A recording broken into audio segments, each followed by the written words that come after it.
and welcome everyone to another episode of Early Bird Anime with Dan and Meg. I am Dan, And I am Meg. and today our ramblin' pants are rambling back to the medieval times and fantasy stuffs, a land of kings and knights, demons and prophecies, honor and bloodshed.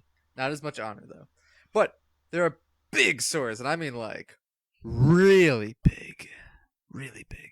So that's even better. So because of the big swords, our huge fascination with them recently, we thought that it would be a good time to discuss the 1997 adaptation of Berserk. And we just want to warn you right out of the gate, we are probably going to spoil a lot. So, Meg, would you like to give us a little bit of background on Berserk? But of course, Sir Daniel. I don't know if I'd be knighted. So, Berserk, also known as Kenpu Denki Berserku, or roughly translated, that would be something like Swordsmanship Chronicles Berserk, aired, as Daniel said, in 1997 with 25 episodes that drew from the Black Swordsman and Golden Age arcs of the manga. And there were a lot of changes made to this adaptation. It downplayed a lot of the supernatural aspect, it emphasized the themes of friendship and ambition.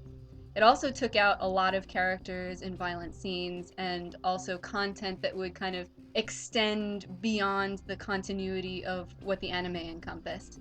And this stuff was done with the approval of Miura Kentaro, the creator of the manga.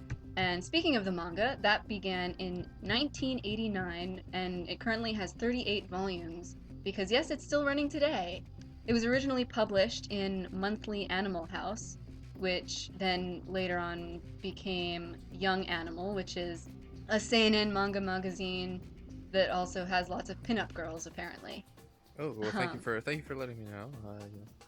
So you can avoid it. Yes, I can avoid it in my Borders book club. Well, that probably won't be a problem for you because the North American publisher is Dark Horse Comics. And as far as I know, they don't include pinup girls in their publications. The anime studio was OLM Incorporated, which just a few months before Berserk, the studio aired the first season of Pokemon, which is a pretty big shift in tone, I think. The anime was licensed in North America by Anime Works, and it has pretty high ratings. It's got a 8.7 out of 10 on IMDb. There were a lot of people who didn't like the animation, which we'll get into that a little bit later. And Kyaska, the character of Kyaska, her Japanese voice actress was Miyamura Yuko, who some of you might know her as Asuka in Evangelion. There's also a 2016 adaptation, which is currently running now, and that apparently includes a lot more of the characters and story that were cut from the 97 version. This one is also done in glaring CG, and Kyaska has strangely become a lot whiter. She used a lot of For some Pancake reason. 41, I think. It's written in the manga, it's very popular in medieval times to Oh, definitely. change your race and then anyway. Yeah. Before we get too distracted by the letdowns of the 2016 adaptation, why don't you give us a quick summary of what this story is about? Sure. Our main character, our hero as it were, his name is Guts.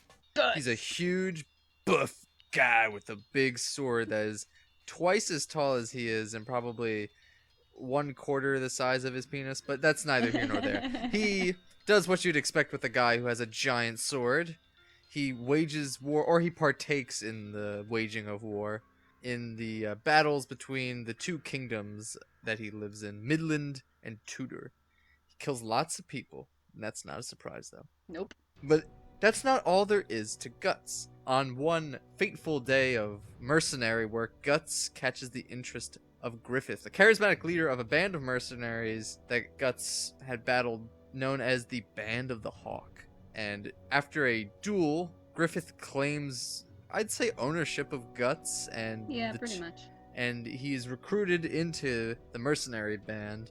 Fast forward 3 years later, the Band of the Hawk has become a incredible, victorious group that wins the favor of the King of Midland. And throughout the story, you see this bond between Guts and Griffith growing, as well as this prestige that Griffith is obtaining and some of the resentment from the people in the court. But as the Midland Kingdom nears victory, Guts begins to find himself torn between his ties to the Hawks, arguably his family, and his desires to become on par or equal with Griffith, as well as a dark prophecy of demonic nature unfolding before his friends.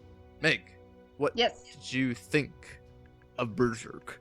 Overall, I really enjoyed it. And it's funny because you see this main character, this giant hulking guy with a giant sword, and you just think, okay, this is going to be about a guy killing people. I thought it was going to be like a Fist of the North Star situation where it's just Yeah, like punch, punch, kill. You would expect that kind of thing. And while that is a very big portion of what Guts does, but there was so much more to it than I would have expected from that. And the characters were a lot more complex than I would have thought. I think you would agree with me that some of the early battle scenes over the course of the show, some of the fights between the armies and whatnot, were a little bit slow, a little bit boring. Yeah. But definitely the series' strongest point was the characters and their individual struggles and their interactions. Yeah.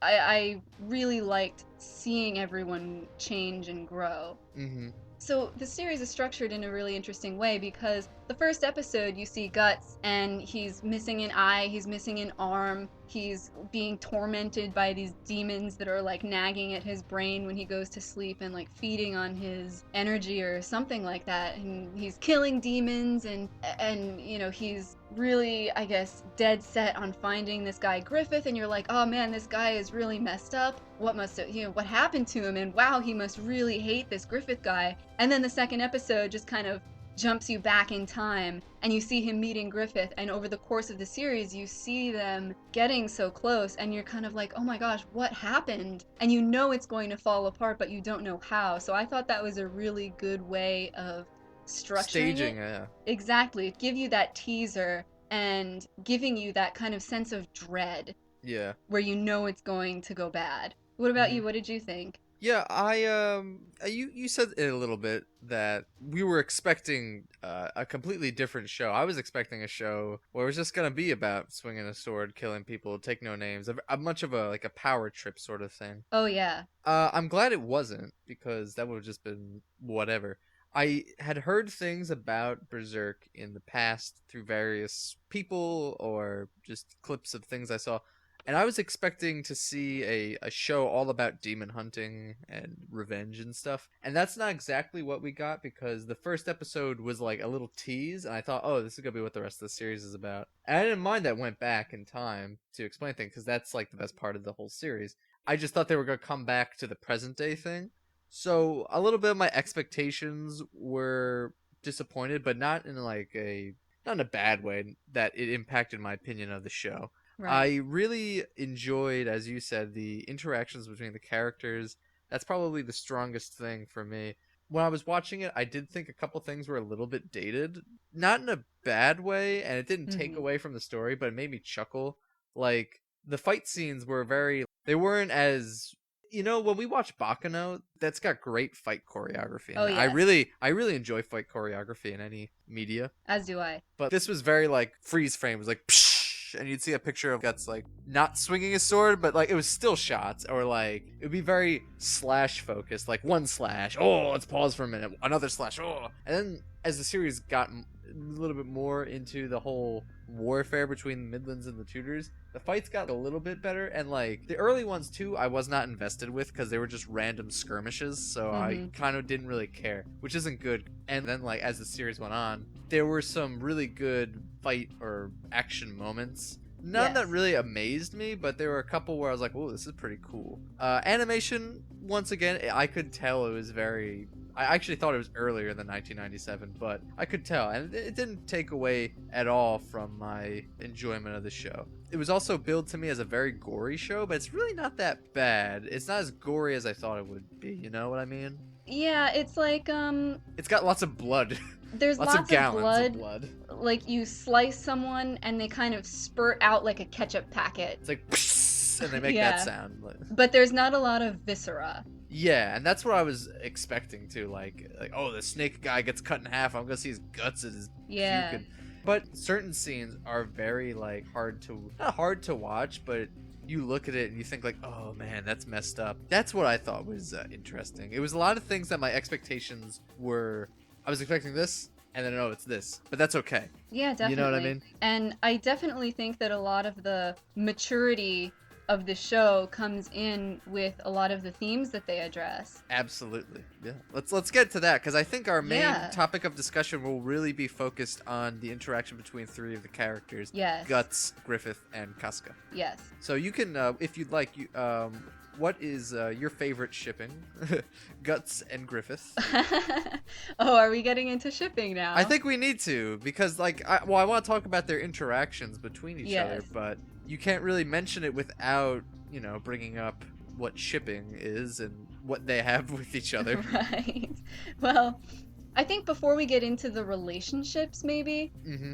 we should get into like some of the themes that kind of surround these characters. Yeah, And one of the sure. things that I really noticed was these themes of masculinity. And Yeah. what is masculinity is having a giant freaking sword, what it means to be a man, with, the sword being an obvious phallic symbol. Clearly, it's a penis. Um, He holds it like up at night, Yeah, and he's just like, this sword is as much of as my body as my arm is, and it's like, Yeah. okay, yeah, but it's not quite so cut and dry, I don't think, because you have No. Guts, who is the stereotypically masculine. He's super buff, he's super strong, he has a really big sword, but he's also really interesting because he has a kind of conflicted aspect to his character. Like, he has all this physical strength, he has this really big sword, but he doesn't really have anywhere to direct it. And he doesn't kill people because he's proving how manly he is. He's killing people because it's all he really knows how to do in this world. That's how he was raised. yeah. And there's something kind of hollow about it, which is what draws him to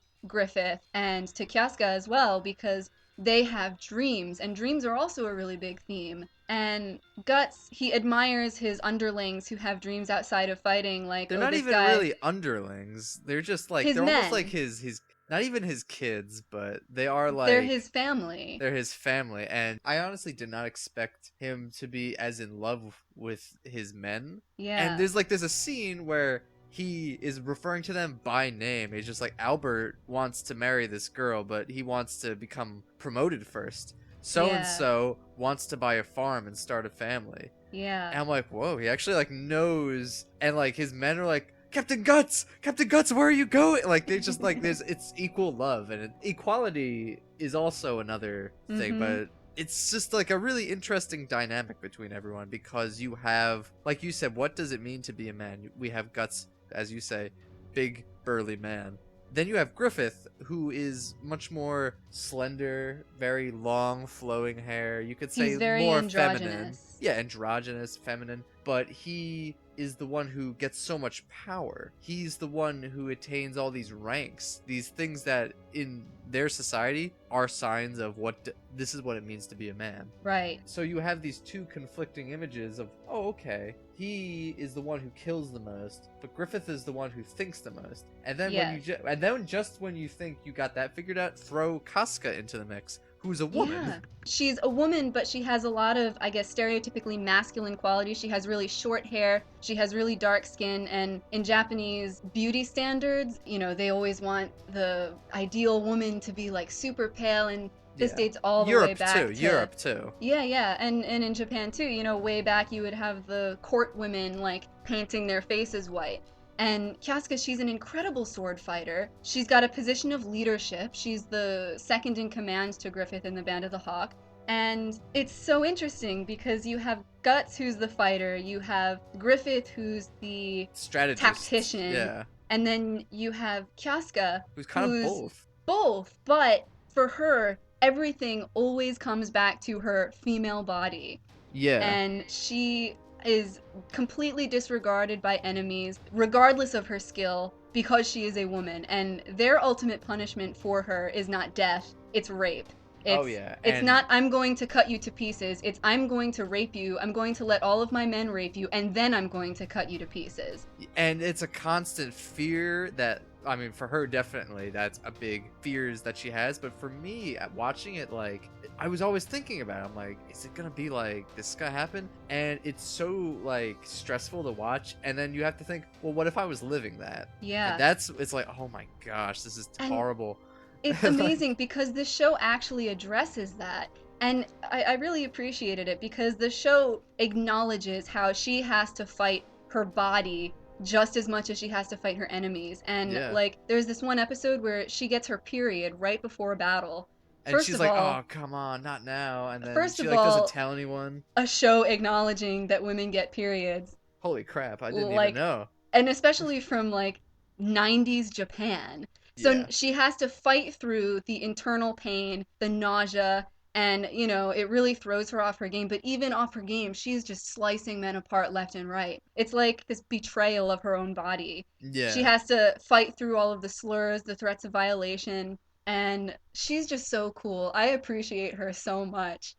And Yeah. like, she has her dream, and her dream is to stand by Griffith and to be his sword. Yeah, to see, and that's a common between all Griffith's men, to see his dream completed. Exactly. The sword is kind of the means to an end, but it's not the end, you Hmm. know? Yeah. So, and Kyaska, you could say, oh, she just wants to be subservient to a man or whatever, but she chose that path, and it's not because she's like, oh, I need Griffith to order me I around. Like love him, yeah. she really respects him, and he really means a lot to her, having, I guess, given her that enlightenment that this is something that she can do. And she fought so hard Oh, to yeah, be able to do absolutely. that.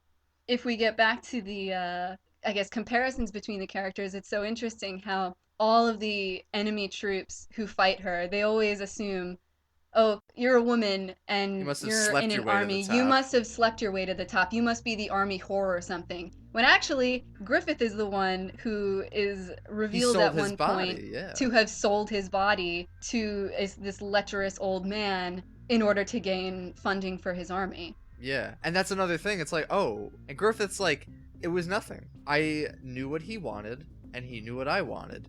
So I gave it to him, and now he's gonna give what I want to me. That's all. And you could tell he was disgusted by it a little bit Hmm. because he was clawing at his own arms and drawing blood. And that was one scene where I was like, oh, That's one of the few scenes that you actually see a him vulnerable Griffith. vulnerable. Yeah. But then Casca says, like, he immediately brushed that off, like, when I approached him, and he was back as the cool headed Griffith. And even though he definitely felt gross, it once again brings into question, like, what does it mean to be a man in that society? What the heck are you? It's like, what is a man to do when you want such a high dream? Because we should say Griffith's dream is to be the most powerful being in the world. Really, we'll say the Yeah. kingdom, because that is the scope of their world. But he does not want to compromise. No. This comes into another issue because at one point Griffith is telling the princess whom he's trying to woo to gain more leverage. Really, you can kind Hmm. of see through that. He says, like, I don't really consider anyone who serves under me my equal, and Guts overheard this after carrying out a mission in which he has lots of reservations for. Not only I don't consider them to be my equal, but if I don't consider them to be my equal, I can't consider them to be my friend. Yeah, which to Guts is like heartbreaking. That was a huge kick in the And I face. would have expected Guts to be really moody about it later, or like not be like some sort of conflict where he screws over Griffith because, oh, you're not really my friend. But he kind of pushes it down, Hmm. but still considers it all the time, which I thought was great because he's like, Yeah. no, Griffith is right. I'll never be his equal because I'm helping him, but I have nothing I'm living for. I need to go Exactly. out, and that becomes Guts's dream. He's like, I'm gonna see what you're doing to the end, and I mean the end. But Yeah. when it's done, I want to go out on my own and try to find my own path in life because I want to be your equal. Yeah. And it's kind of like you don't even know exactly how he wants to accomplish that or what he wants to do, but that's his dream, and it's like, oh, it's simple enough that you can get behind. Yeah, and this I think is a good way to transition back into the, I guess, shipping argument, if you want to Oh call it yeah, that. please do. You have these two, well, this triangle really It's really, yeah, of it is a love triangle. Guts and Griffith and Kyaska, and Kyaska loves Griffith on some level. It's kind of hard to say specifically what. Other characters make allusions She to. definitely admires him Hmm. and respects him, and that's what Yes. draws her in. That he has a dream, that he has this he rose from nothing to something, and it's like, Yeah. and he's also the one that gave her the freedom to choose and also rescued her from a very traumatic experience. So there's also that admiration there. So she admires him on that level. Definitely. And so does Guts. And you see him kind of go from initially being like Recruit, yeah. a begrudging new recruit, having just lost a duel in which he bet that if he lost, he would enter into Griffith's service. And Griffith is very suggestive in his wording about these things. He says, you know, I want you. I want you to join us. I want you to be a part of this band of the Hawk. And Kyaska hears this and is not very happy because she says he's never said this to anyone. Yeah. He's never said that he wanted someone. It's always been a matter of just do what you want kind of thing. It makes no difference to him who decides to help him and who doesn't. Yeah. And you see this really close friendship. Well, there's lots of scenes there's, in yeah, like Griffith goes out of his way to save Guts when he wouldn't necessarily do it for other people. And Guts is constantly questioning, why would you do that? Why would you do that? And they have this one really beautiful scene together a where, heart to heart, a bro moment. yeah, where Griffith is like, you're still thinking about that? Do you really need to know a reason as to why I risk my life for you? And it's just so quiet and beautiful. And there's plenty of scenes like that later, like Yeah. throughout the series, where they don't exchange like lovingly glances to each other, but They do you have. sometimes. I mean, yeah, they do actually in battle. They cross swords at one point. They're like, hey, but they have this. They have an actual you could consider a relationship. The only thing is you never see them like seal the deal, which is like frustrating if you're looking into it like that because it's definitely there. And Right. then later on, Casca, this is a big spoiler, falls for Guts. Yeah. And I think it was a little bit weak, and I was disappointed because as if you've watched any videos with us and we talk about romance, you know for me, I don't like romance in like anything. I prefer everyone to Yeah. just be like asexual in my media. I know that's unreasonable, but that's just what I want. But Casca falls for Guts because Guts is sort of separate from anyone else she's ever known because he is almost independent of Griffith and at the same time chooses to serve under him, but also admires his sort of wayward spirit, I guess you could say. It's Right. kind of not that great of a pairing, but you know, I can let it pass. See, my thing is that with Kyaska, I was really happy to see them develop from we don't like each other, we're constantly butting heads, to we had this moment together, we're okay with each other, we're developing as friends. I was really happy to see that. I think my, I guess, problem with it Mm-hmm. is I'm sure a lot of it is due to my just aversion to all of this predictable heteronormative stuff where you start the series and you say, "Oh, Kyaska hates Guts right now, but She's gonna she's be inevitably his going to end up girlfriend. with him because she is the only prominent female character and Yeah, he's the protagonist." You know? That's yeah. so boring to me. And while I am glad that they It's predictable. developed, It's just I'm predictable. I'm not so happy that pretty much as soon as they started getting along as friends, you had all of these side characters nudging Guts like, "Hey, Guts, how about Casca, huh?" I was just like, "Oh It's my like god." let's give it a break, guys. I think that it would be more interesting also if there was maybe a little bit more of the relationship between Guts and Griffith. Gutsif, that's what I'm calling this shipping pair. Gutsif. Gutsith. Gutsif. Because yes, Griffith is really selfish and he's a pretty terrible person. Yeah, no And question. it's it's he's a really interesting character because you don't see him be vulnerable through so much of the show. Yeah. But the one scene that you really do see him vulnerable, not the one scene, but when you first start see him being vulnerable, it's when Guts leaves the Band of the Hawk and they have Yeah. another duel. Guts wins this duel and leaves, and Guts is thinking to himself like, I'm just a pebble in your path.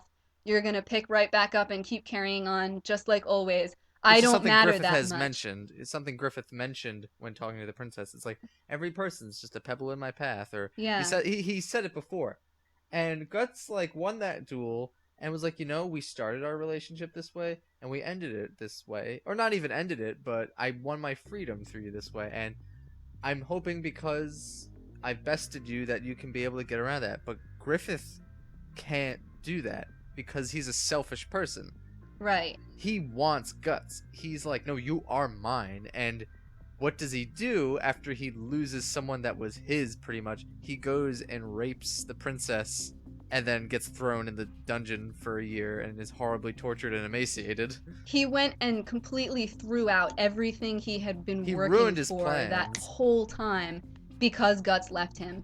And yes, it's a very warped way of caring about someone, Yeah, it is. but it's still really obvious that Guts means so much to him. Yeah, And that turns from a pretty positive relationship that they had to this resentment and anger and jealousy that comes into play in the and at the very same end of the time, series. it's like, why do you care so much about me if I'm just your underling? And Griffith won't acknowledge that Guts is considered maybe his equal or at least just a friend. But it calls into question everything that he's ever considered Yeah. anyone in his life. And so that's why it spirals him out of control. And I'm going to jump to maybe the conclusion of it, not to yes. spoil too much, but at one point, Griffith finally acknowledges, it's like, this is all your fault, Guts, because you were the only person that I've ever met that threw me off my path of wanting power. And for that, I hate you. Yeah. Because I like you so much, I hate you. And some crazy stuff happens. Maybe better left to watching it because I don't want to spoil that. But the show really shines in its interactions between the characters. And as an adult, one of my things that I like to watch shows with lots of character development is because it's almost like a psychological case study. That's what I find intriguing about stories now. It's like, oh, I want to see how so-and-so ticks. Does this make sense that if this happened to this person, that they would do that later, or maybe wouldn't do this later? Right. It's really fascinating to see what people do, and this is a particularly dark and graphic in the sense of its subject matter, not in its violence necessarily. Its subject matter is very serious and very mature, and you have some scenes where you think, oh, this is our hero? Oh, yeah. Interesting. And that, to me, makes it all the more interesting, because it's like, there's like the mythic view of medieval times as equivalent to fantasy times. But in actuality, you have lords who were conspiring against each other, kings who were breaking away from other empires to try to lead their own, guys who were pedophiles and exploited other people for their body. And it's just like, this creates a very stark view of the world, but maybe a more real one that isn't often talked about. And overall, I really enjoyed Berserk. As I said, it wasn't as expected, but I love it for that same reason. Yeah. And I'm glad of the themes of friendship, feeling lost in the world, and masculinity were really interesting when you saw them develop. The side characters in the show are fun too, I should add. Overall, it was a very compelling show, but I will say the ending is very anticlimactic. The way it resolves doesn't feel resolved. I don't want to say exactly what it is, but when you get to the end, you might feel a bit let down, like I was. See, I was a bit more than let down. I say things in understatements, it should be stated. It wasn't that it was anticlimactic for me. It was more of it just cut off in the middle of the climax. Yeah. And I remember how I said I thought it was gonna come back to that first episode? Just watch. It was such a horrible, horrible scene. And I have so many other things to say about that I'm not going to get into if we're not spoiling. Yeah. But oh my gosh. It's like, I liked the way the final episode went, but it needed at least a couple more. In the last 3 episodes, everything goes to shit. And that wouldn't be so bad if there was a resolution to it. But there's no resolution. In the middle of this really horrible, horrible atrocity, it just stops. It's a lot of cliffhangers and well, what no, nows? It's not a cliffhanger. It's not a cliffhanger. It's just mean. And like, I mean, yeah, it is, but a cliffhanger would imply that one day you're gonna pick it up again. So yeah, you're right. It's just mean.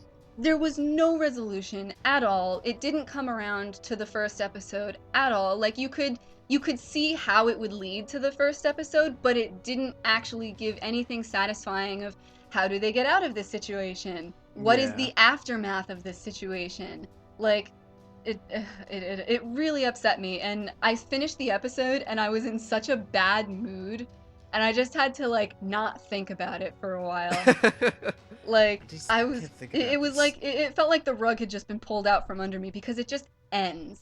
And I think I had a couple of really minor complaints about the pacing in the first third of the series, but the way this ended, I think really magnified that Hmm. dissatisfaction, because now I'm thinking like why couldn't they have condensed some of the Earlier battles portions. with it between episodes 3 and 7 or 8, Yeah. condense some of those and then have just a couple more episodes at the end to give a resolution to this scene, to give some of the aftermath and to bring it back around. Like I'm not asking for a whole other arc, just Like an an episode. That's end. all I ask.